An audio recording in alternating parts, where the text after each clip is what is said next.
Anggota Komisi B DPRD Kota Surabaya Zuhrotul marah politisi Partai Amanat Nasional tinjau harga sembako jelang Ramadan di Pasar Kembang Surabaya. Selasa tanggal 15 Maret tahun 2022. Beras. Bervariasi ya. Nek beras tergantung, kadang ya ono sing murah, ono sing larang. Nek paling murah 11.000. Minyak enak. Minyak. Minyak jualnya curah 15. Curah 15. Kalau yang bermerek Merek itu sing anu sama 1 liter. berapa? 15 sama. Mana ya barangnya ya? Barangnya kosong gitu. Kosong. Biasanya ngono itu sing naik-naik apa, Pak? Waduh, nek ate mendekati lebaran ini iki biasanya ya kabeh sembako kabeh Naik ya? naik.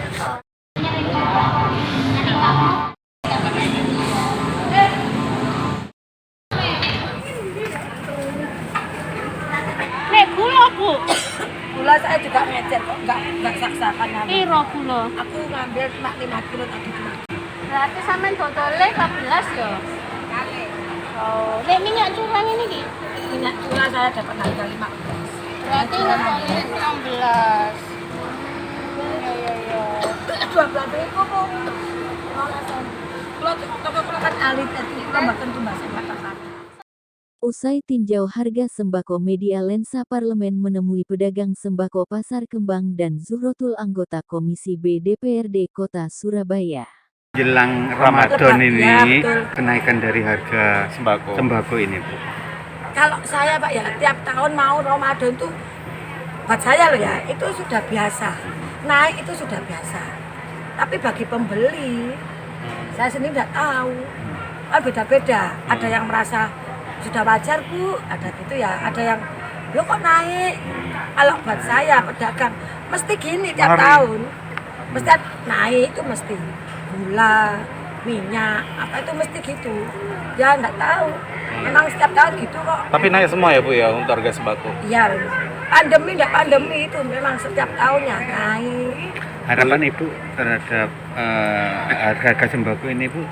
Ya kalau bisa itu enggak lebaran, enggak apa itu standar gitu loh Pak. Jadi pulaan itu enak. Tapi apa aja, Bu, yang naik, Bu? Untuk sementara ini gula. Gula. Kalau telur biasa naik turun. Untuk kalau di tempat saya sementara masih gula Pak. Gula ya, Bu ya. Beras? Beras saya enggak jual. Minyak? Minyak kan ada subsidi. Oh, ada subsidi. Ah. Berapa, Bu, sekarang minyak? Kalau dapat dari subsidi ya 13.000. 13. Tapi itu kalau ada kan kadang dapat bantuan subsidi dari ini apa pasar kayak kemarin itu 13 itu pun kita habisnya kan kadang misalnya ya saya ada uang subsidi kan ya apa uangnya kan dadaan. Nah saya bisa beli 1 galon. Kalau saya jual sesuai harga subsidi 14.000 orang kerutukan ke sini. Gak mungkin saya 1 galon bisa habis 1 hari. Besoknya lagi belum ketemu lagi harga subsidi. Itu yang akhirnya saya kasih sepeling kalau ya kasih sepeling nggak tahu itu 16.000 atau 17.000 untuk menunggu datang lagi biar nggak telat gitu loh Pak. Kalau saya jual ikut subsidi 13 Bu harus dijual 14 bisa 1 hari saya habis besok saya nggak bisa jualan lagi. Oke, Bu. Persediaannya itu loh. Ya, pedagang itu alhamdulillah sih untuk kenaikan harga itu mereka memahami. Jadi kan itu setiap Ramadan atau setiap Nataru, setiap mau Idul Fitri itu kan mereka tuh memahami kalau naik harga itu. Hanya mereka minta naiknya itu jangan terlalu tinggi lah. Ya. Bagi mereka sih naik terlalu tinggi tidak masalah, cuma kan akhirnya kembali lagi ke pembeli. Akhirnya pembelinya tidak bisa beli dan mereka juga akhirnya rugi karena barang-barang yang sudah mereka pasok di tokonya jadi tidak terbeli. Jadi mereka harapkan kalaupun naiknya itu jangan terlalu signifikan. Seperti itu. Tadi solusi yang jenengan tadi sampaikan terkait e-pekan itu gimana Dok maksudnya? E-pekan itu kita harapkan semua yang warga Surabaya yang punya toko kelontong itu bisa mengakses e-pekan karena di e-pekan itu selain kita bisa menjual lewat aplikasi yang mana ASN ataupun teman-teman OS itu diinstruksikan sama pemerintah kota untuk membeli diri pekan, juga melalui operasi di tiap-tiap kecamatan, dinas perdagangan dan dinas koperasi itu biasanya memasok barang dengan harga yang bersaing gitu ya. Jadi misalkan kemarin ada pasokan dari dinas perdagangan lewat operasi di kecamatan, operasi toko kelontong itu kita dapatnya bagus gitu, minyak itu 13.000-an.